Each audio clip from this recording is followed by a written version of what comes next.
Hi everyone, this is Aaron for Zollotech, and we're going to talk about iOS 6. iOS 6 was announced a couple days ago, and the preview was available that day for those developers that actually have a developer account and log in and want to load it on their device. Well, I decided to load it on my iPhone and my iPad. So I've been using it for a few days, and I thought I'd go over some of the new features that they mentioned since it's been released. So it's in beta form. It's pretty buggy, just like most of the revisions are. I did upgrade to iOS, I think 3, 4, and 5 with a developer account.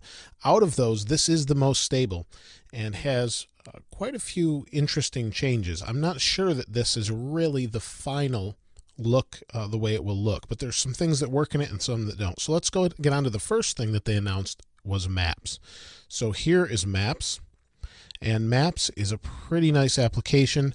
It's a little bit slow right now, but it's a pretty nice application in that it's Apple's Maps. It's not Google's Maps anymore.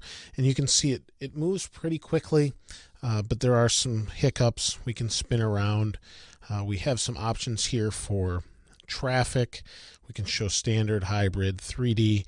This particular one doesn't show very well, but if we go in here, and look for a city like Sydney. Let's see if it's in here. I was messing around with it earlier. Let's try Sydney, Australia. It actually is a lot more realistic with 3D models and things like that. If I zoom in here, we'll switch to 3D. It'll take a minute. You can see it loads pretty slow, and I'm sure that's just because it's a beta. Things usually speed up over time. You can see this part's pretty quick, but it's still blocky and things. Slow at this point. We'll wait for it to load here a second. And it does have turn-by-turn directions, so now it's pretty nice that it allows you to do that. You can zoom way in, and then you'll start to see buildings. So it has these maps built in, turn-by-turn directions, pretty nice, and does a good job of that.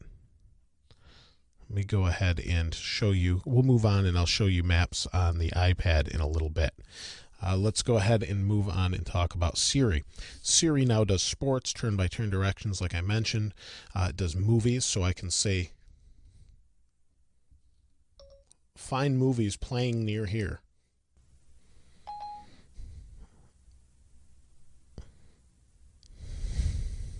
I found quite a number of movies playing nearby, but I don't see anything.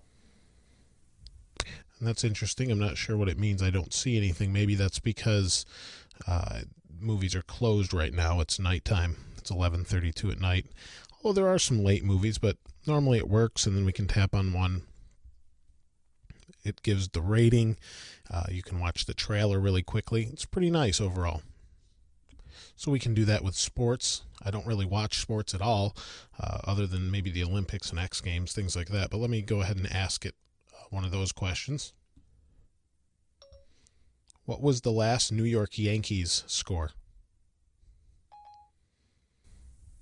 The Yankees narrowly defeated the Braves by a score of 3-2 today. So you can see it does some pretty interesting things as far as Siri is concerned. I thought that was pretty neat. It also has Facebook integration. So if we pull down this bar here, we've got some emails. Here's the weather.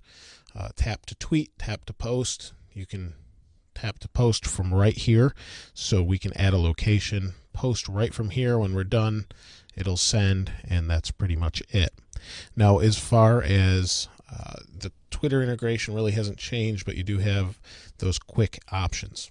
They added a thing called Passbook, which really doesn't do anything right now, but will allow you eventually to have all of your passes in one place. One of the examples they gave is if you drive up next to a Starbucks, not Starbucks, you drive up next to a Starbucks, what it will do is say, hey, you're near a Starbucks, slide to unlock, and it will unlock and show your little card to scan like you could elsewhere. FaceTime now works over 3G. And there's a couple options. I can't really show you because I don't have anyone calling me. But if I was to get a call, I could slide up here and it will let me respond differently. You can see the camera's a couple different colors. Mail's a little bit different. Let me see if I can show you something in Mail. See that little animation at the top? Most of these are just Twitter things, so no problem. But see the little animation? They've updated that. They've also updated a couple different things in Mail as far as VIP folders. So if I go into here, SilverWiz, they're following me now, which I appreciate. They're the company that makes MoneyWiz that I reviewed the other day. We can make this a VIP, flag it. Let's see if we can do that. Well, there should be VIP accounts. However, I have not really set it up as VIP or done anything with that. However, if I go back out here, you can see there's VIP. So we can add a VIP this way, and it will bring up people as a VIP. So I haven't really used that a lot, like I said. Safari, they've added some things. I don't know what web page I'm on here, but if I hit this button, we'll close this. If I hit my bookmarks, these are the things that are iCloud tabs. So you can see Zollotech, Twitter, things like that. This is what I actually have open on my iPad right now, which is neat. It syncs them all together. If we go on to accessibility, they showed a little bit. They also showed Find My iPhone, Find My Friends, a couple different features. It really doesn't look too different. There are some differences as far as music goes. We'll go in here. You can see things look a little bit different colors. The podcasts have disappeared. I use Pocket Cast anyway, but podcasts have disappeared.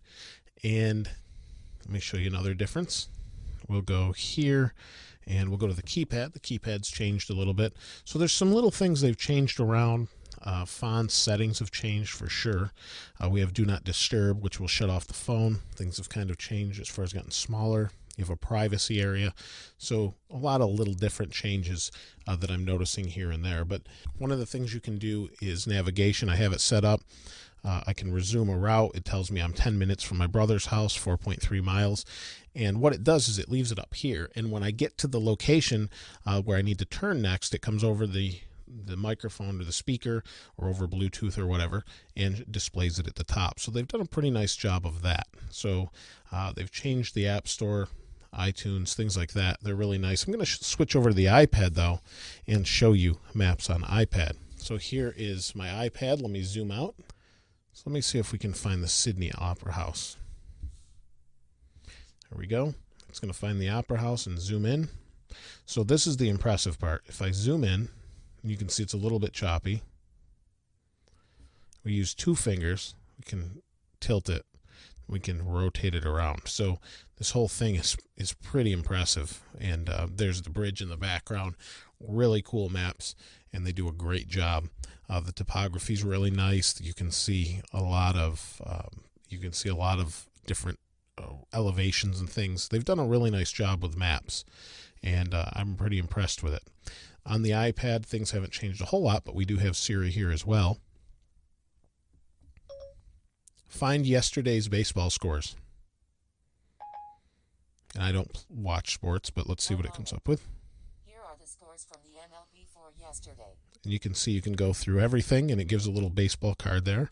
So Siri's built into the new iPad. It doesn't work on the iPad 2 from what I understand, or the original iPad, so that won't work. They've added a clock and a lot of other little changes, little refinements that I appreciate, but there isn't a whole lot of difference. Let me show you the App Store quickly. They've changed it a little bit. Go back to featured. And there we go. So Apple mentioned all of these things, and that's why I show you. There's a few things I can't really show. Nothing spectacular, though. There's little refinements that you can't, you just don't see in the previous version. They've moved Bluetooth out, things like that. So nothing mind-blowing. The maps is probably the biggest thing, but we've had maps for a while on phones, so not a huge deal.